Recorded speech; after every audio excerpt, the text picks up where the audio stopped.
US vice president JD Vance Indian പ്രധാനമന്ത്രി നരേന്ദ്രമോദിയുമായി ടെലിഫോണിൽ സംഭാഷണം നടത്തി. പ്രധാന മേഖലകളിൽ ഇന്ത്യ-US സമഗ്ര ആഗോള തന്ത്രപരമായ പങ്കാളിത്തം കൂടുതൽ ശക്തമാക്കുന്നതിനെക്കുറിച്ച് ഇരു നേതാക്കളും ചർച്ച ചെയ്തു. സംഭാഷണത്തിനിടയിൽ വാൻസിനും ഭാര്യ ഉഷ വാൻസിനും പുതിയൊരു ആൺകുഞ്ഞു പിറന്നതിൽ പ്രധാനമന്ത്രി നരേന്ദ്രമോദി ഹൃദയം നിറഞ്ഞ ആശംസകൾ അറിയിച്ചു. വാൻസിന്റെ കുടുംബാംഗങ്ങൾക്കെല്ലാം പ്രധാനമന്ത്രി തന്റെ ആശംസകൾ നേർന്നു. പ്രധാനമന്ത്രി തന്നെയാണ് ഈ വിവരങ്ങൾ തന്റെ സോഷ്യൽ മീഡിയ അക്കൌണ്ടിലൂടെ പങ്കുവച്ചത്. അതേസമയം ട്രംപ് ഭരണകൂടം നടപ്പിലാക്കാൻ ശ്രമിക്കുന്ന H-1B വിസ ഫീസ് വർദ്ധിപ്പിക്കാനുള്ള തീരുമാനവും പുതിയ കുടിയേറ്റ നയവും ഇന്ത്യക്ക് വലിയ തിരിച്ചടിയാണ്. ഇത് ഇരു രാജ്യങ്ങളും തമ്മിലുള്ള ബന്ധത്തെ ബാധിച്ചിരുന്നു. എന്നിരുന്നാലും G7 ഉച്ചകോടിക്കിടെ ഇരു രാജ്യങ്ങളിലെയും രാഷ്ട്രീയ നേതാക്കന്മാർ തമ്മിലുള്ള ബന്ധം കൂടുതൽ ശക്തമാക്കാൻ സാധിക്കുമെന്നായിരുന്നു റിപ്പോർട്ടുകൾ. ഇന്ത്യ-US വ്യാപാര ബന്ധങ്ങളെക്കുറിച്ചുള്ള പ്രതീക്ഷകൾ ഉടനുണ്ടാകുമെന്നും ഇരു രാജ്യങ്ങളിലെയും വ്യാപാര പ്രതിനിധികൾ തമ്മിൽ കൂടിക്കാഴ്ച നടത്തുമെന്നും നേരത്തെയും വ്യക്തമാക്കിയിരുന്നു. യുഎസിന്റെ ബില്ലിനെ ഇന്ത്യ കരുതലോടെയാണ് നോക്കുന്നത്. ഇതിന് ചില കാരണങ്ങളുമുണ്ട്. ഒന്ന്, 100% അധിക തീരുവ ചുമത്തിയാൽ യുഎസിലേക്കുള്ള ഇന്ത്യയുടെ കയറ്റുമതിയെ അത് അതീവ ഗുരുതരമായി ബാധിക്കും. നിലവിൽ ഇന്ത്യയുടെ ഏറ്റവും വലിയ വ്യാപാര പങ്കാളിയാണ് US. കയറ്റുമതിയിൽ ഇന്ത്യൻ കമ്പനികൾക്ക് മറ്റ് ഏഷ്യൻ രാജ്യങ്ങൾക്കുമേലുള്ള മേൽക്കൈ പോകും. ഇന്ത്യൻ കമ്പനികളുടെ വരുമാനം കൂപ്പുകുത്തും. കേരളത്തിൽ നിന്നുള്ള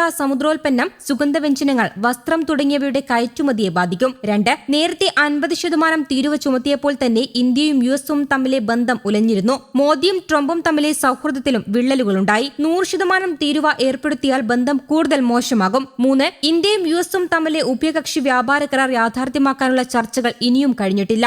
ഇതിനിടെ തീരുവ വരുന്നത് കരാറിനുള്ള സാധ്യത തന്നെ മങ്ങാൻ ഇടയാകും. 4, കഴിഞ്ഞ ദിവസം ഇന്ത്യയുടെ മൊത്തം എണ്ണ ഇറക്കുമതിയിൽ ഏതാണ്ട് 55% എത്തിയത് റഷ്യയിൽ നിന്നാണ്. പശ്ചിമേഷ്യൻ യുദ്ധത്തെ തുടർന്ന് ഗൾഫ് മേഖലയിൽ നിന്നുള്ള എണ്ണ ലഭ്യത കുറഞ്ഞ സാഹചര്യത്തിലാണ് ഇന്ത്യ റഷ്യൻ എണ്ണ ഇറക്കുമതി കൂട്ടിയത്. ഇതിനിടെ അധിക തീരുവയും ഉപരോധ ഭീഷണിയും ഉയരുന്നത് ഇന്ത്യയുടെ എണ്ണ ഇറക്കുമതിയെ ബാധിച്ചേക്കാം. ഇത് രാജ്യത്ത് ഇന്ധന പ്രതിസന്ധിക്ക് വഴിവെക്കും. നിലവിൽ US ഇന്ത്യൻ ഉൽപ്പന്നങ്ങൾക്ക് ചുമത്തുന്ന തീരുവ 10%. ഇന്ത്യയുടെ മൊത്തം LPGയിൽ 67% ഇപ്പോൾ യുഎസിൽ നിന്നുള്ള ഇറക്കുമതിയാണ്. ജൂണിൽ മാത്രം 10 ലക്ഷം ടൺ US LPG ഇന്ത്യ വാങ്ങിയിരുന്നു. ഇതും വെനസ്വേലയിൽ നിന്നുള്ള എണ്ണ ഇറക്കുമതിയും ചൂണ്ടിക്കാട്ടി അധിക തീരുവ ഒഴിവാക്കണമെന്ന വാദം ഇന്ത്യ ഉയർത്തിയേക്കും. ഇന്ത്യ-US വ്യാപാര കരാർ ചർച്ചകൾ നടക്കുന്നതും ഇന്ത്യ ചൂണ്ടിക്കാട്ടും. ഇന്ത്യയിൽ നിന്ന് യുഎസിൽ എത്തുന്ന ഉൽപ്പന്നങ്ങൾക്ക് 100% അധിക തീരുവ കൂടി ബാധകമാക്കും. അതായത് ഇന്ത്യൻ ഉൽപ്പന്നങ്ങൾ ഇറക്കുമതി ചെയ്യുന്നവർ ഇരട്ടിയിലധികം വില നൽകേണ്ട അവസ്ഥ വരും. ഇന്ത്യൻ ഉൽപ്പന്നങ്ങൾ വാങ്ങേണ്ട എന്ന നിലപാടിലേക്ക് US ഉപഭോക്താക്കളെ എത്തിച്ചേക്കാം. പുതിയ ഓർഡറുകൾ കിട്ടാതെ വരുമ്പോൾ ഇന്ത്യൻ കമ്പനികൾ പ്രതിസന്ധിയിലാകും. അവസരം മുതലെടുത്ത് മറ്റ് രാജ്യങ്ങൾ US വിപണിയിലേക്ക് വ്യാപകമായി കടന്നുകയറും. അതേസമയം യുഎസും ഇന്ത്യയും ഒരു ഉഭയകക്ഷി വ്യാപാര കരാറിനെ കുറിച്ചുള്ള ചർച്ചകൾ തുടരുകയാണ്.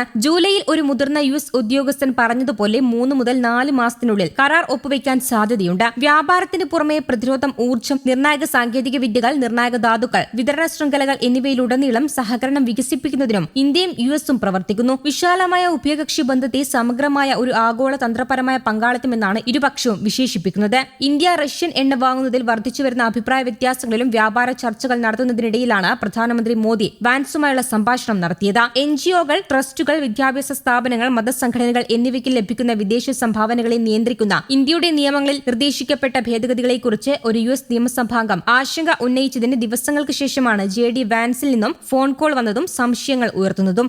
News desk, Kerala Kaumudi.